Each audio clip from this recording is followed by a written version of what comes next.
Hello guys, welcome back to my YouTube channel.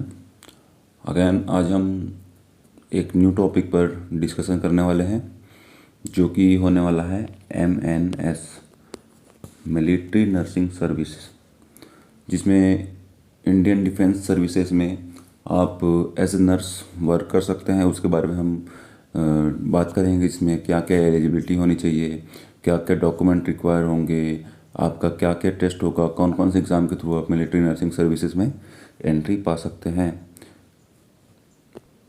अगर हम इसमें सिलेक्शन प्रोसेस की बात करें तो जिसमें पहले आपका एक नीट का एग्ज़ाम देना पड़ेगा।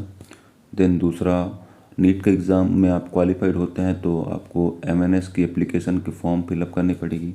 देन MNS की फॉर्म फिलअप करने के पश्चात आपका स्क्रीनिंग प्रोसेस होगा। इसके पश्चात जो अगर आप नीट के एग्ज़ाम का फॉर्म फिलअप करते हैं तो जो स्टूडेंट हैं उनका शॉर्ट लिस्टिंग किया जाएगा, जिसमें नीट के UG का स्कोर पर डिपेंड करेगा, जिसमें मैक्सिमम 400 मार्क्स होने चाहिए स्टूडेंट के, जिससे उनका सिलेक्शन हो सके।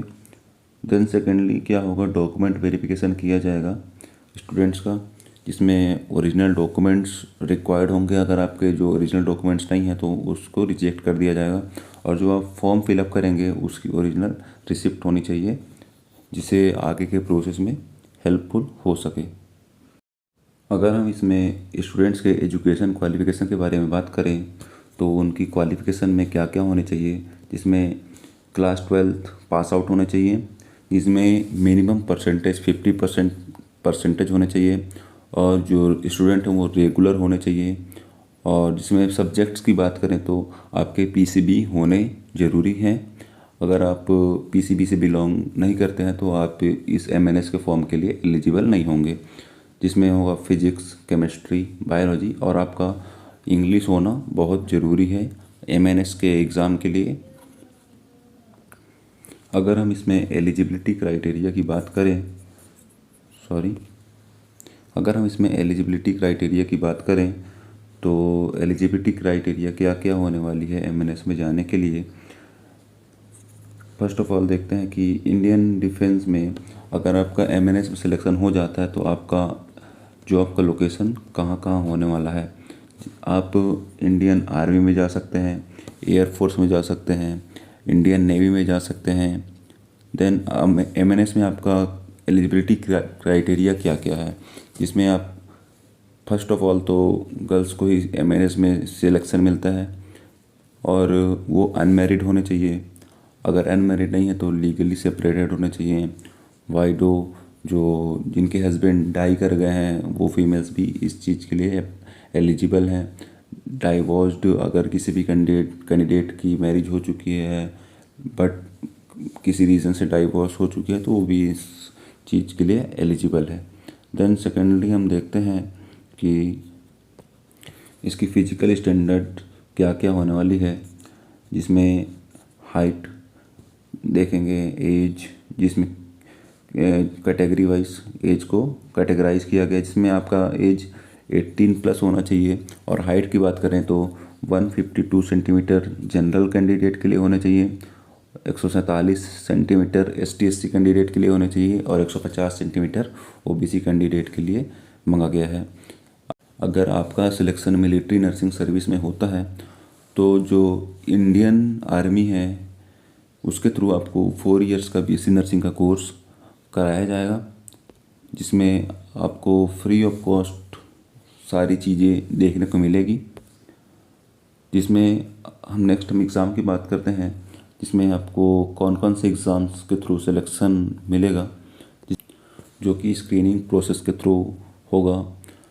फर्स्ट ऑफ ऑल इसमें टॉगी test of general intelligence and general English, जिसमें जनरल इंटेलिजेंस के 20 क्वेश्चन होने वाले हैं, एंड जनरल इंग्लिश के भी 20 क्वेश्चन होने हैं। टोटल नंबर ऑफ क्वेश्चन 40 होने वाले हैं, जिसमें 80 मार्क्स के क्वेश्चन होंगे, जिसकी नेगेटिव मार्किंग होने वाली है 0.25। और ये टेस्ट ऑनलाइन टेस्ट होने वाली है, CBT कंप्यूटर बेस्ड टेस्ट होने वाली है। जो सेकंड टेस्ट की बात करें हम तो वो साइकोलॉजिकल असेसमेंट टेस्ट कराया जाएगा। साइकोलॉजिकल असेसमेंट टेस्ट में आपका ऑब्जेक्टिव क्वेश्चन पूछे जाएंगे, आपके बिहेवियर के बारे में पूछेंगे, आपके साइकोलॉजी से संबंधित क्वेश्चंस पूछे जाएंगे, आपकी बुद्धि को समझने की कोशिश करेंगे, आप उस चीज़ के लिए एलिजिबल हैं या नहीं। देन हम नेक्स्ट टेस्ट की बात करें तो वो आता है इंटरव्यू। इंटरव्यू के प्रोसेस में जो कोर टेस्ट है वो आपके 12th बेस के लेवल का इंटरव्यू का क्वेश्चन पूछा जाएगा, जिसमें GK, current affairs, interest and hobbies, strength, weakness, आपका स्ट्रेंथ क्या है, आपका वीकनेस क्या है, आपके हॉबीज़ क्या क्या हैं, आप किस किस चीज़ों में इंटरेस्ट रखते हैं, ये सब के बारे में आपके इंटरव्यू में क्वेश्चंस पूछे जाएंगे, जो कि पूरी तरीके से 12th बेस्ड क्वेश्चन होने वाले हैं। जिसमें सेकंड बात करें तो मेडिकल एग्जामिनेशन होने वाला है, जिसमें आपकी हाइट नापी जाएगी, आपका वेट लिया जाएगा। मैं मिनिमम वेट की बात करें तो जो है 48 kg वेट। आई टेस्ट बहुत ही ज़रूरी है इंडियन आर्मी में, जिसमें 6/6 होने चाहिए। Then ear test, dental checkup, heart beat, pulse rate, elbow, stomach area, sweaty palm, chest, knock knee, flat foot. जिसमें बात करें तो आपकी पूरी फुल बॉडी मेडिकल एग्जामिनेशन होने वाली है। देन जो सिलेक्शन प्रोसेस है वो फाइनल मेरिट लिस्ट के आधार पर होने वाली है। अगर हम कॉलेजेस की बात करें कि कितने कॉलेजेस हैं टोटल ऑल ऑफ इंडिया में, तो टोटल नंबर ऑफ कॉलेज 6 हैं हमारे इंडिया में, जिसमें टॉप के कॉलेज हैं CONAFMC पुणे, जिसमें total number of seats 40 seats हैं। जिसमें सेकेंड कॉलेज है CONCHEC कोलकाता, जिसमें टोटल नंबर ऑफ सीट्स 30 हैं। Then CONINHS Ashwini Mumbai 40 seats, CONAHRR New Delhi 30 seats, CONCHCC Lucknow 40 seats, CONCHAF Bangalore, जिसमें 40 सीट्स हैं। टोटल नंबर ऑफ सीट्स की बात करें तो वो 220 सीट्स होने वाली हैं। और सैलरी एंड जॉब प्रमोशंस क्या क्या होने वाले हैं, MNS के एग्ज़ामिनेशन के बाद आपका अगर सिलेक्शन होता है तो उसमें सैलरी क्या होने वाली है, आप की जॉब प्रोफाइल क्या आने वाली है, और आपको प्रमोशन किन किन पोस्ट पर होने वाला है। तो आप जैसे ही BSc नर्सिंग क्वालिफाइड करके निकलते हैं उसमें उसके बाद आपको लेफ्टिनेंट का पोस्ट मिलेगा। प्लस अगर आपके पास 3 ईयर का एक्सपीरियंस हो जाता है, आपका वर्क एक्सपीरियंस 3 ईयर का हो जाता है, तो आपको कैप्टन का पोस्ट में आप प्रमोट कर दिए जाते हैं। और उसके बाद आपको अगर 5 साल का और एक्सपीरियंस होता है तो आप मेजर के पोस्ट पर प्रमोट हो जाते हैं। उसके बाद आप lieutenant colonel, colonel, brigadier, major general, इन सभी के पोस्ट पर धीरे धीरे धीरे सीढ़ी चढ़ते जाते हैं, बोला तो प्रमोट होते जाते हैं। फिर अगर आप इसमें सैलरी की बात करें तो 80 to 90,000 पर मंथ सैलरी होने वाली है, बहुत ही अच्छी सैलरी होने वाली है। और जो कि सर्विस का ड्यूरेशन होने वाला है 10 से 14 साल ड्यूरेशन होने वाला है।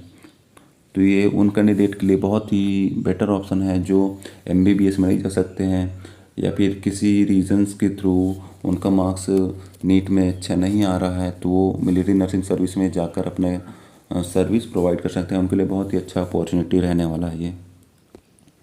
अगर हम बात करें कि MNS में BSc नर्सिंग की फ़ीस कितनी होने वाली है, तो MNS में जो BSc नर्सिंग की पढ़ाई है वो मिलिट्री के थ्रू कराई जाती है। इसमें फ्री ऑफ कॉस्ट आपका स्टडी कराया जाता है, जिसमें free ration, uniform, allowance, student के जितने भी खर्चे हैं वो टोटल फ्री ऑफ कॉस्ट होने वाले हैं।